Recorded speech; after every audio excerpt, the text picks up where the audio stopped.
All right, ladies and gentlemen, MrSotko here. Welcome back to the channel. Got a whole bunch of good news stories for you as usual. And the first story we're going to be talking about is the mystery of Monero's declining price. Well, personally, I don't find it to be too much of a mystery, but let's dive right into it, and then I'll give my opinion at the end. So the popular privacy crypto, Monero, has been one of the worst performers in the past month, especially since the pullback in early May. So why? Well, let's see if they have some pretty good points or not. So Monero is a staple in the cryptocurrency community, where most people involved in the space have, at the very least, a modicum of respect for the project. The network offers completely private transactions along with the full fungibility of all the coins in circulation. And Monero has seen some exciting developments over the past few months, but doesn't seem to have given investors much of a return, showing the Monero chart here diving on down, way on down in price. And indeed, it is one of the worst performers, at least in the past good few months or so. So the April pullback brought many coins up in price, but it didn't seem to affect Monero as much as others. So Monero went from a low of 165 to a high of around 290, and other altcoins had much more impressive numbers. However, Ethereum and Bitcoin Cash, for example, have more than doubled their respective values in the same period. So the question confounding market analysts is why Monero has taken some impressive steps in terms of adoption in tech, and yet the price doesn't seem to reflect this at all. And even they have resisted ASIC mining and said, hey, we're gonna fork the network just a wee little bit, and we're gonna resist all these miners that were coming out from Bitmain, and I think there's even more than that now. So that should have led people to say, hey, this is a really good, this is a really good developer, this is a really good coin, maybe we should pile our money into this. But that doesn't seem to be the case, which is a little weird. So at the end of May, Monero's lead developer, Fluffy Pony, announced that he was planning on moving away from many leadership roles in the community, so that could have a small effect. Usually when someone in a leader position exits, it raises questions about the future of the project. So some investors could look at an early warning sign of problems ahead. However, Spagney doesn't plan on leaving the community altogether. So I'll always be an advocate for privacy and for Monero, part of the Monero community, but my actual responsibilities by definition need to be reduced. So the Monero has GPU mineable, has been mineable since its inception, as no ASICs were available on the market. And earlier this year, mining hardware manufacturer Bitmain, the Great Evil, announced that the Antminer X3, a kryptonite mining ASIC, and these ASICs were worked for the same algorithm used on the Monero network. So on top of that, many believed a great deal of hash rate was coming from botnets and hack computers that use their processing power. So, it does give some interesting stats in here as well. So Monero launched their point 12 software, and the upgrade went beautifully. The hash rate before the fork, this was when the announcement occurred, so this is the fork at which occurred to prevent the Bitmain ASICs from being able to mine it, was sitting around 1,000 megahash per second, and then it dropped to half that to 460 once normal miners updated their rigs. So this means at the time of the fork, over half the network was mining either via botnets or ASICs. And so Monero also saw Ledger S Nano S integration earlier this month as well. And so an interesting study found that botnets' fears may not be as well as founded as we have been led to believe. Palo Alto Network's researchers studying crypto mining malware found that roughly 630,000 code samples, Monero was being mined around 84% of the time. They were able to extract more than 2,300 Monero wallet IDs, which they can cross-match to the mining pools used by the malware. The researchers discovered that approximately 800,000 Monero had been mined via these botnets, but very few of the wallets had any significant amount of funds. Out of all the wallets analyzed, it was found that 55% of the wallets collected just 1/100th of a Monero, 244 wallets collected 100 or more, 99 wallets collected 1,000 or more, and then just 16 collected 10,000 or more. So the botnets are effective, but they're not that incredible. So while those numbers seem shocking that 800,000 Monero only accounts for 5% of all the Monero minted on the network, So many would expect botnets to have a much more meaningful impact on the network. So Monero has been seeing some exciting things coming up on their roadmap. Next, the team is set to release the new Monero GUI to complement the client release. Later this year, we'll see another network upgrade that will hopefully add bulletproofs, cutting Monero's transaction size and in-turn fees by around 80%. So that's good. Bulletproofs are currently being audited by third-party firms. The costs of the audit were fully funded by the community. So really didn't get into why the price of Monero exactly went down. And so some people believe it was, well, too many ASICs, too many botnets, too much of this, that, or the other thing. Here's the problem with Monero is that it's easily mineable on CPUs. Now, if you sit there and mine Monero with your CPU, depending on your CPU, you might get 10 cents a day. You might get 50 cents a day, and on an incredible CPU, you might get upwards of $1 a day. But that's not too incredible, but what happens is the botnets, are malware, so companies open them in emails, or you end up downloading it by clicking on a link, this, that, or the other thing, and then it turns your computer into a ghost computer, or a zombie computer, rather, and, it mines Monero in the background. So once, 10,000 or 20,000 computers starts mining these at, even just 10 cents a day, that can be a pretty incredible profit for these botnets. And not many other cryptos really are suitable for CPU mining like that. There are a few of them, but really, Monero is the most valuable of the CPU mineable coins. So there's Neutronium and a few others that get like Aeon or whatever it is, but nobody really cares about those coins so much. So that's why Monero is. But here's why I think, and this is just the much easier way to go about it. Instead of writing up a whole article, you could just say, everything's tied to Bitcoin. Is your coin going down? Well, probably Bitcoin as well. Not everything is exactly tied in the exact same ways. You can see Ripple's down, and basically nothing else is down right now. We're all in the green. Temporarily, again, it could just go down within an hour after recording this.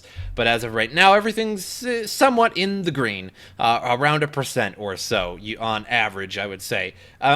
But as you can see, everything goes green, and then the next day, everything is red. And the reason why is because everything's tied to Bitcoin. Whenever you go to, if you click on Bitcoin here and you look at the markets, everything is tied to Bitcoin. So EOS to Bitcoin, Litecoin to Ethereum, Binance Coin to Bitcoin. Everything is tied to Bitcoin. As you can see, it's just non-stop, all tied to Bitcoin. This is not US dollar to Bitcoin. This is not euro to Bitcoin. Not yen to Bitcoin, although there is ties to those pairings and those as well. But as you can see, it's just Zcash to Bitcoin, everything tied to Bitcoin. So when Bitcoin goes down, it buys less of that coin, and that coin goes down in price. And when Bitcoin goes up, everything is tied to Bitcoin, so everything else goes up. So when you can buy, when Bitcoin goes up, you can buy more Neo. And when Bitcoin goes down, you can buy less Neo with that coin. So everything is tied together, and it's a weird system. It's a weird market when everything is tied together like that. In the stock market, sure, if there's a bull market or a bear market, that's a real thing in the stock world as well. But just because Apple makes a mistake and makes a horrible phone called the iPhone 10, just because they go down doesn't mean that Microsoft goes down or Google goes down or this company or that company goes down. They're not necessarily tied together in that way. And so that's kind of weird that all these exchanges are tying it because it's a lot easier for them to tie Bitcoin together with Ethereum or EOS or Litecoin. Because then they don't have to deal with banks. Then they don't have to deal with real regulations that deal with US dollar or euros. And it makes it a lot harder for those exchanges. So that's why they just do it the lazy way and be like, yeah, you can buy Bitcoin with your Ethereum. But doing it that way, you can never actually cash out your crypto to US dollar. You have to go through some back way of doing it or find some exchange that actually does US dollar pairing, which more and more are doing over time. So before I get into this article, I'd like to say just a little thing about yesterday's video, and I was sort of bashing cloud mining. So here's, just a few reasons why you really shouldn't do cloud mining is one, because the fees are outrageous. They're absolutely outrageous. They're more than you would usually pay in electricity per day. And it's per terahash too. So the more terahash, the more power you have that you buy from these cloud mining, the more you pay every day. And if you look at the fees, based on how much terahash you buy, and then you look at the fees that you would pay from your electricity company if you just owned these ASICs or you owned these GPUs, you can see that it's way, way higher on average than what you would pay with your electricity, unless you live in a place that just has exceptionally high amounts of electricity cost. Then, on that too, they also give you, the hash rate that they give you, they end up paying you out much less than that actual hash rate is worth. And another thing, here's a really good example. Before I give the example, you have to ask yourself the question, well, if it's so profitable for these companies to be buying this hardware, these ASICs, and selling it to you, why wouldn't they just mine for themselves?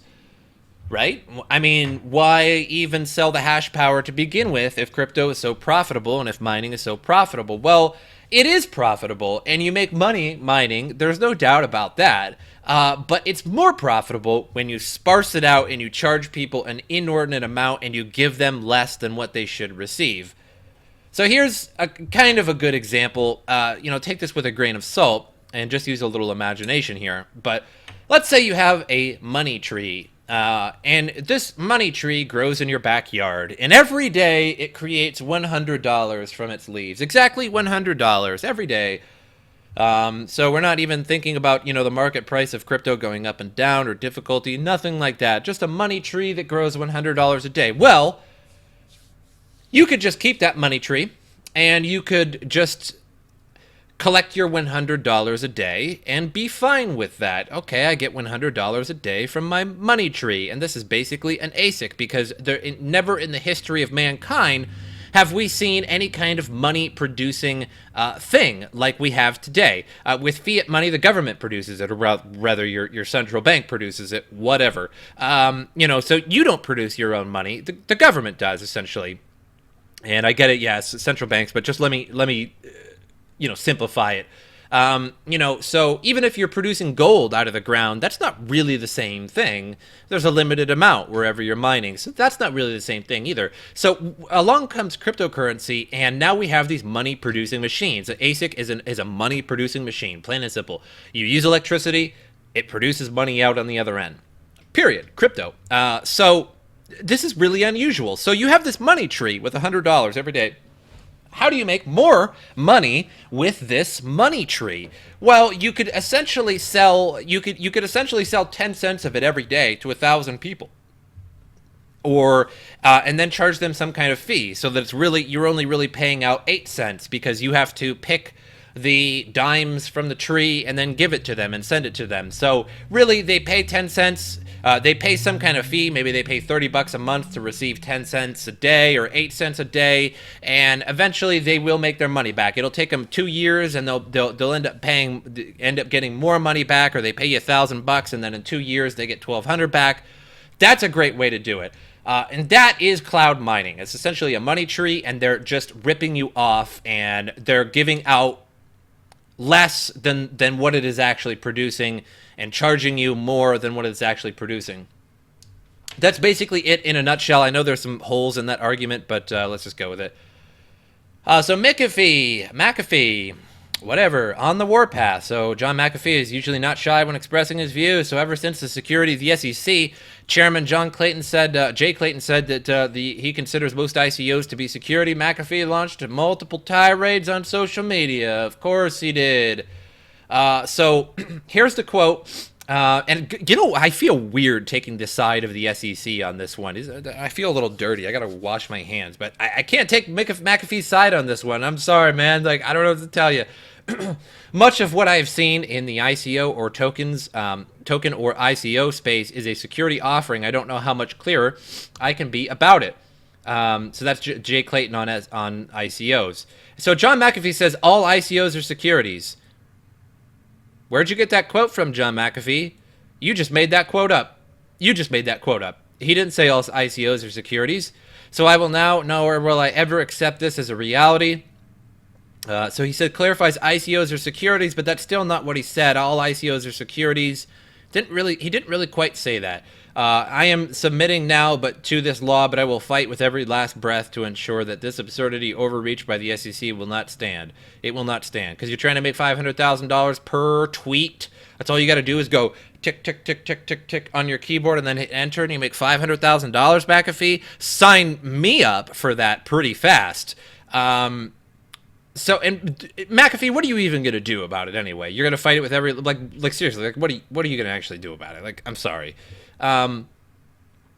So basically the ICOs are ICO securities. So, in the still developing cryptocurrency narrative, there are quite a few areas where there remains no consensus among stakeholders. One such area is whether ICOs should be regarded as securities. So this particular argument stems from the inability to precisely define what cryptocurrency tokens are.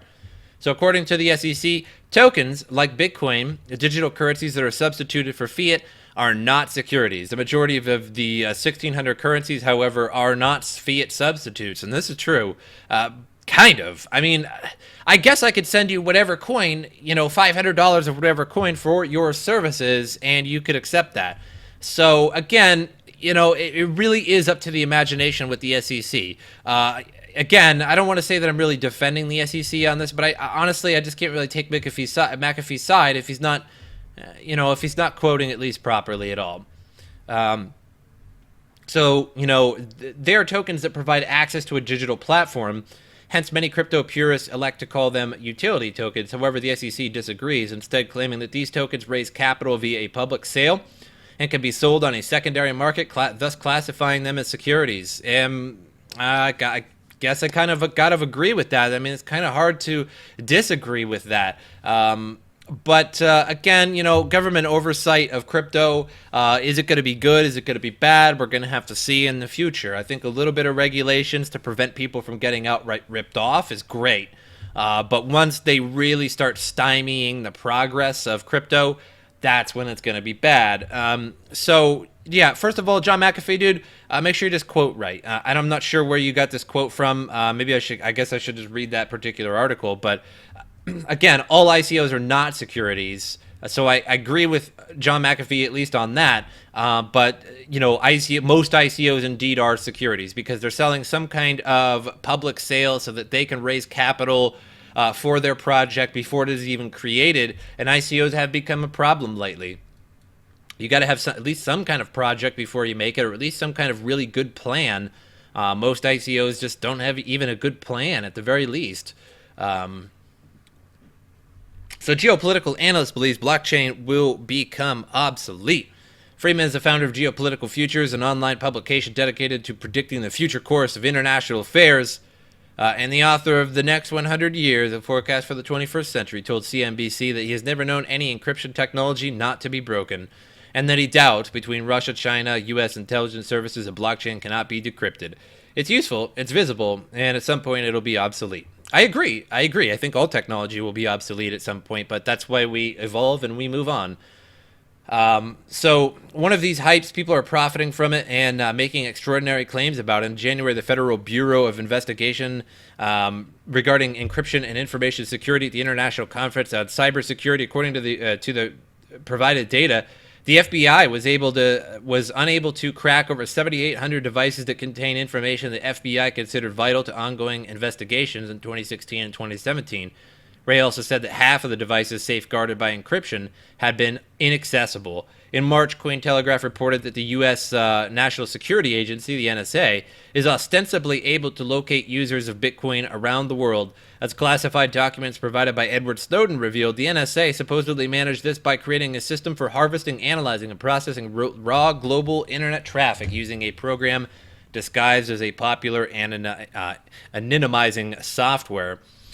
So a secret intelligence service program, a surveillance program, reportedly represented a range of covert corporate partnerships that enabled the agency to monitor communications and pull data directly from fiber optic connections that form the internet undergrid.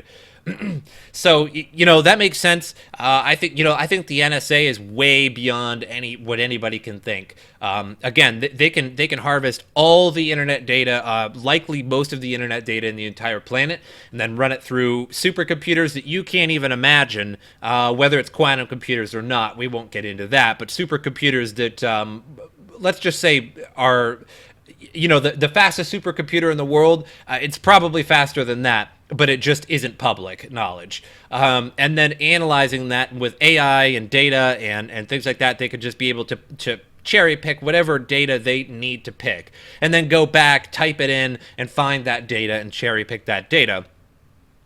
So this has been proven by Edward Snowden. And here's the thing. I should actually have the article up. I remember reading it a little while back that the NSA in the late 1960s had computers with 600 megahertz processors. Now today that seems incredibly slow, and if you had a 600 megahertz processor, you know, even your browser would take pretty much forever to upload, or rather just to go through tabs and things like that. But it could be done anyway. So today, yes, 600 megahertz processors are very slow. But think about when the first 600 megahertz processor came about for public use, that you could just go to the local computer store and buy.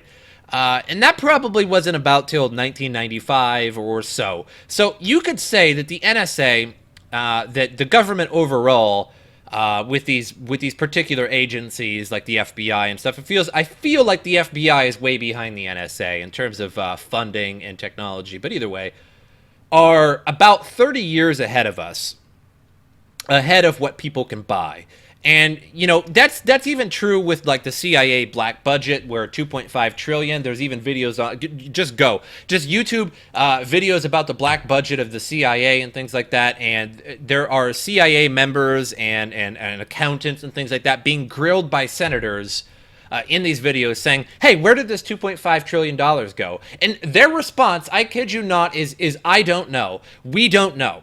How do you not know where $2.5 trillion goes? Okay, I could see if like you had 20 bucks in your wallet and then the next day you open it up and be like, man, I don't know where that 20 bucks went. Maybe I lost it in the driveway. Maybe I got drunk last night and spent it all. I don't know. That's a different story. But when you have $2.5 trillion, what do you mean you don't know where it went? You don't know where a dime of it went? I call BS on that. So there's black budget projects, black budget everything in the world, and I'm sure they can find anybody that is using Bitcoin, and even some privacy coins, I'd imagine too. You know, just think that I think the stealth bomber came out. It didn't actually come to the attention of everybody, I think, till like 1985 or somewhere around there. And it turns out that the stealth bomber was in service for about 5 years before that, and that overtook, I think, the Blackbird or whatever it is. I can't remember what the name of it is, and then came along the stealth bomber that we see today with the triangular formation and the anti-radar and yada yada. So that was out for years, right? And then when you pick up a magazine, you know, you pick up a Popular Mechanics magazine, and it's like, oh, the U.S.'s new spy plane, the S-71 Blackhawk or whatever. You know, I'm just throwing something out there. Well, that's not new, right? Because why, if it was so secret, why would the government just allow Popular Mechanics to come along and take pictures of it, right? The reason why they do that is because that is old news, right? And they want the whole world to think that this plane that you're seeing in this magazine is news, right? It's not. That thing was out of service 3 years ago, and they were using it 15 years ago, okay? So don't... Take all that with a grain of salt. Big grain of salt. Big rocky one. Almost like a big 8-ball of salt. Not the other stuff. So, yeah. That's all I got for that one.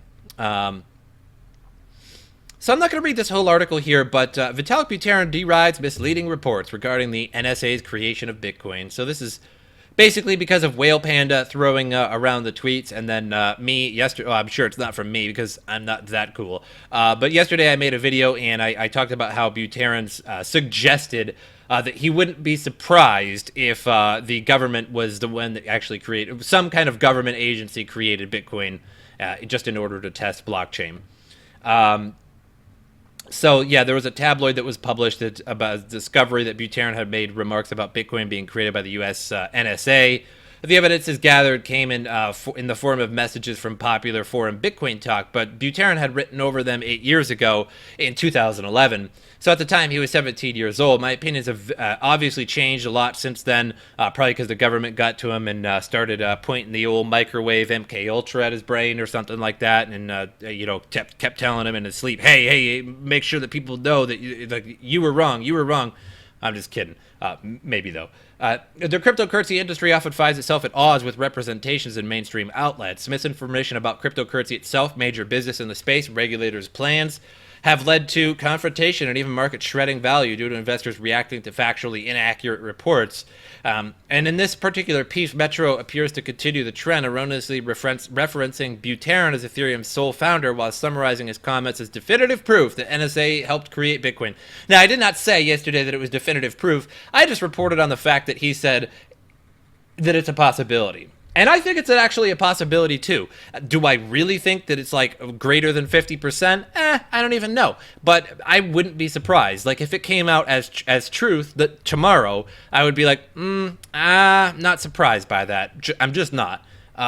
Because here's the thing. Whenever there's something with so much anonymity and so much questions unanswered and so many things like this, conspiracy theories are bound to start flowing and people to start speculating on these. So here's once again, here are my two opinions. I think Hal Finney had a great deal with Bitcoin and the creation of Bitcoin. He passed away from ALS. And I think that he was one that was probably mining Bitcoin in the initial phases. And that's why you could see still to this day upwards of 1 million Bitcoin. Some say even 1.2 million Bitcoin that has never been moved and is dormant in these original wallets that were created, these original private keys. And that's why they've never been moved. Because honestly, I don't mean to be rude here, but if you're dead, you can't move your Bitcoin. Plain and simple. So it would make sense to me if it was Hal Finney. It would make a lot of sense, actually. There's a lot of things around it. Although a lot of the papers had a lot of English slang in them, so it could be somebody from England, it could be somebody just making up English slang, it could be somebody anywhere, it could be a group of people. I think it was a group of people. I don't think it was one person, but I think Hal Finney had a lot to do with it and maybe possibly made Satoshi Nakamoto up. Him and maybe Nick Szabo or something like that maybe made it up together and then created fake emails between a person who doesn't exist. But it just makes a lot of sense, because if you have well over 1 million Bitcoin in a wallet and it has never been touched, not a single one, not a single Satoshi from these wallets have ever been moved, who else would do that? Who wouldn't move any of that Bitcoin? But then again, moving the Bitcoin itself could destroy your anonymity by simply moving it and then selling it on an exchange or something like that. Maybe somebody could figure that out, where it moved from and to. Who knows? But Hal Finney is my best guess, and then others like Nick Szabo and things like that. Or literally the NSA made it, and they're like, hey, let's test this, and let's get a whole bunch of money, and that way we could use even more black budget, yeah! But who knows? So EOS mainnet experiences freeze 2 days after the launch. Oh, EOS, you are turning into a pile of smoke and shit. Holy crap. This is what $5 billion gets you. Let me tell you what you could get for $5 billion, okay? You could either get EOS, that was just basically a company saying, hey, we're going to make an Ethereum competitor, and people were like, oh my god, take my money, $5 billion with no working project, nothing, no working product, and they're like, hey, we're going to leave it up to 21 people, to 21 block producers, and then you're on your own, guys, you're on your own. You kidding me? $5 billion. Here's what you could get for $5 billion. They could take all the investors who gave them money, fly them around the moon in a spaceship, fly them around the moon. Probably not enough to land on the moon, admittedly. I know, uncool, you can't land on the moon. But, come on, you still get to go to space and fly around the moon, then land safely back on Earth and get out and share your pictures with the world, right? $5 billion. Here's what you could get for $5 billion. We could have NASA create a probe, shoot it up into space, fly it through space, through the asteroid belt, to Jupiter, land on Europa, drill a mile into the surface of Europa's super hard concrete ice, and find alien life, and be like, hey, the search is over. We have found alien microbes in the ice of Europa. $5 billion. For $5 billion, we could load up a C-130 with ramen noodles and fly it over Sudan or Ethiopia and just dump them and feed everybody for the next year and a half with ramen noodles, even though they're not that nutritious. Maybe send them some vitamins too. And vitamins and ramen noodles. Boom! Out of the back of the airplane for less than $5 billion. But we have EOS.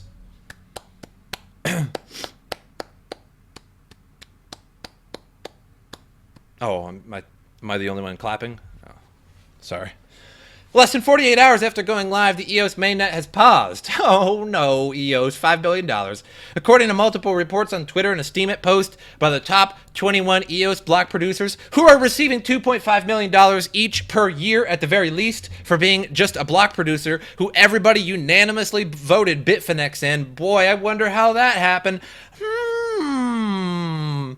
While the BPs and many standby nodes scramble to identify and fix the issues, transactions appear to be frozen, $5 billion, on the EOS mainnet. The cause of the freeze in transactions is still unclear, $5 billion, with the EOS mainnet status update on Steemit claiming to be addressing the issue, $5 billion. EOS UK, one of the EOS's BP candidates, reports that the EOS mainnet network monitor currently shows multiple BPs displayed as red because they're being paid $2.5 million each, so of course they're going to be red and not available, meaning that their application programming interface APIs are not responding. One of the possible reasons for the network freeze is a DDoS attack, $5 billion, according to EOS UK Twitter account, which said lots of red on the EOS network monitor as EOS mainnet crashes. Top 21 block producers, remember they make $2.5 million each, and standby nodes posted on Steemit claiming to have formulated a method to unpause the chain roughly an hour after the issue was identified. They also wrote that normal functions should be available within 3 to 6 hours from the time of publication of their report. Bitcoin up 99.99% of the time. EOS can't make it out of the garage. EOS is currently the highest funded initial coin offering ever, ranking in an estimated $4 billion before its launch. And that's estimated, and of course EOS themselves kept 100 million of their own coins, 10%, which is not unusual, mind you, not unusual that ICOs keep 10% of their own coins to pay for them, to pay themselves afterwards and such. But I mean, with 4 billion, do you really need any more? I don't. Whatever. Okay. So it did equal to about 5.5 billion, but I'm rounding and I'm being really nice and rounding down for them to 5 billion and just being a really swell guy towards EOS.